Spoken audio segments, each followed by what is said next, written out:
Assalamualaikum dan selamat malam. Bersama saya, Aiman, dalam kisah seram episod yang pertama dibawa khas oleh Last Minute Production. Episod yang pertama ni, saya telah menerima perkongsian oleh seorang wanita yang tidak ingin dikenali. Maksudnya dia tak nak diri dia dikenali lah. So, dia telah mengirimkan email cerita yang sangat saya suka, iaitu diganggu pocong sehingga suka. Okay guys, saya bacakan kirimannya. Alright, saya tinggal bersendirian di sebuah pangsapuri di Serdang. Tidak pernah menjadi masalah kepada saya bila tinggal bersendirian. Saya bekerja di sebuah syarikat penerbitan di sekitar Kuala Lumpur. Walaupun sesekali timbul rasa bimbang kerana blok pangsapuri ini dipenuhi dengan warga asing, saya masih boleh bertahan kerana mereka tidak menunjukkan tindak tanduk kurang disenangi. Apatah lagi kemudahan yang disediakan agak memuaskan.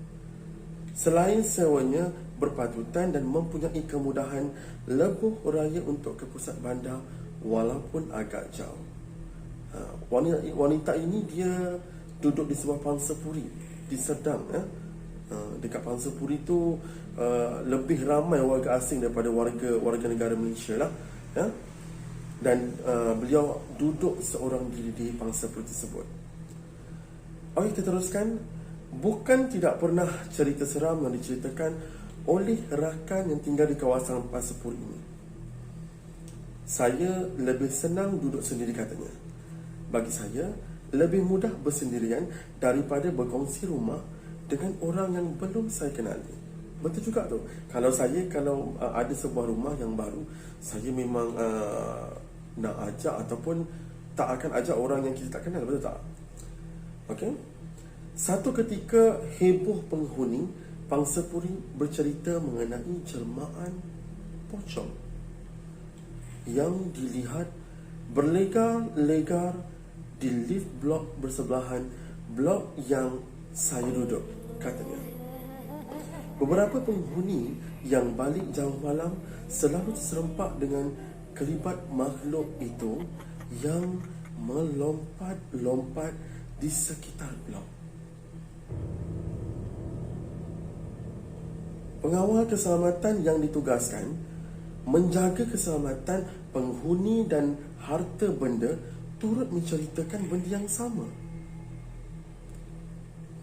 Tapi bagi saya, ia sekadar satu kisah cerita yang belum sahih dan masih boleh dipertikaikan lagi.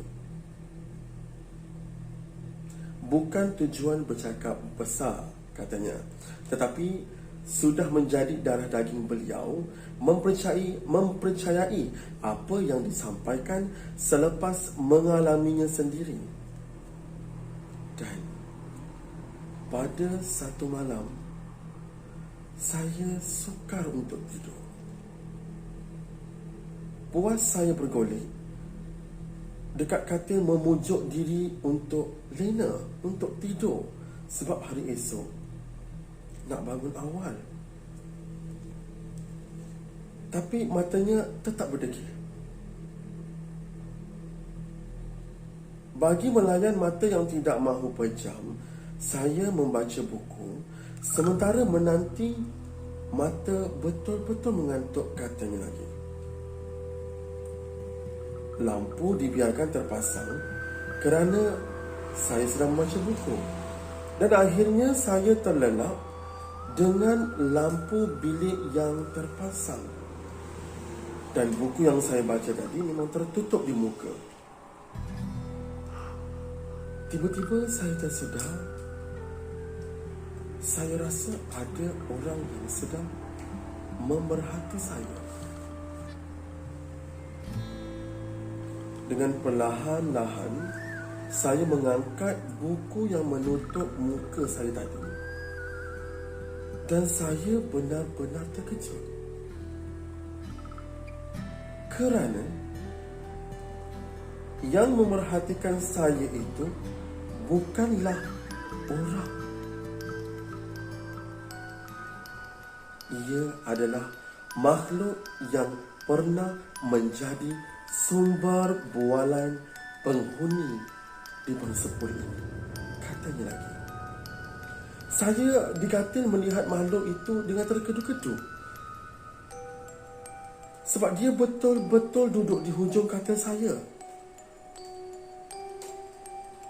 Saya lihat makhluk itu dalam cahaya yang terang.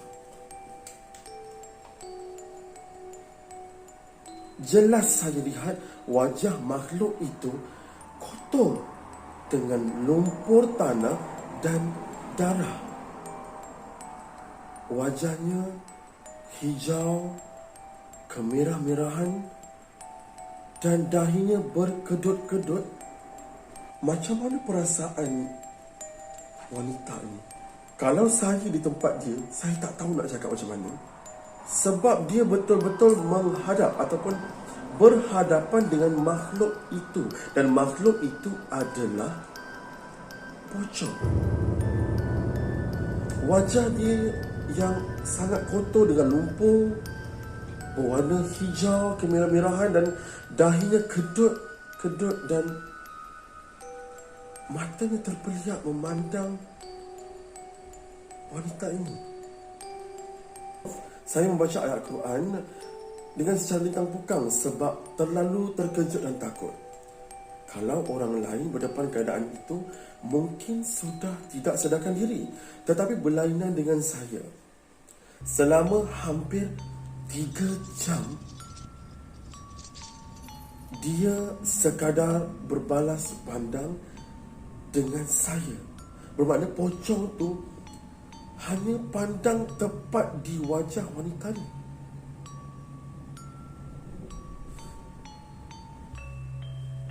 Tapi yang anehnya, saya tidak dapat mengalih mata saya ke arah lain. Seolah-olah dipaksa untuk melihat dia, iaitu pocong lah. Dan apabila azan subuh kedengaran, kelibat ataupun jelmaan pocong itu gaib, hilang.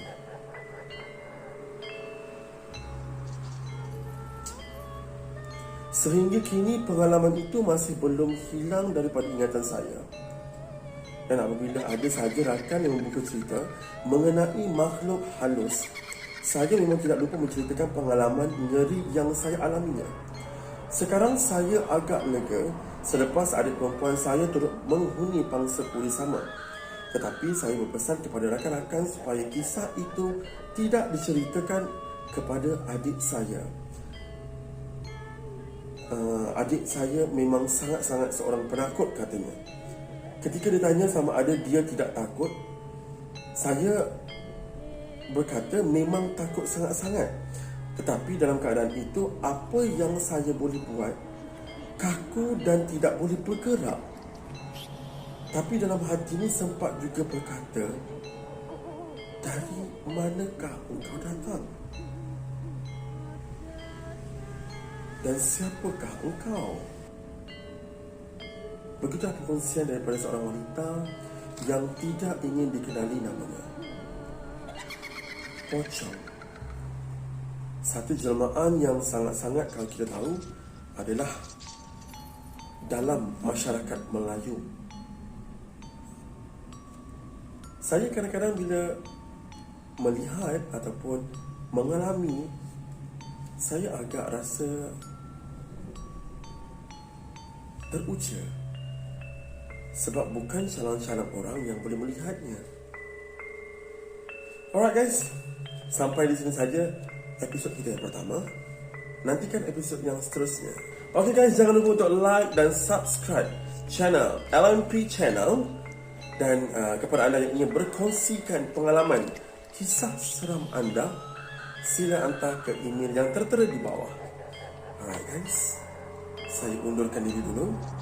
Dan saya ingin pesan kepada anda, pastikan di belakang anda tiada siapa-siapa. Assalamualaikum.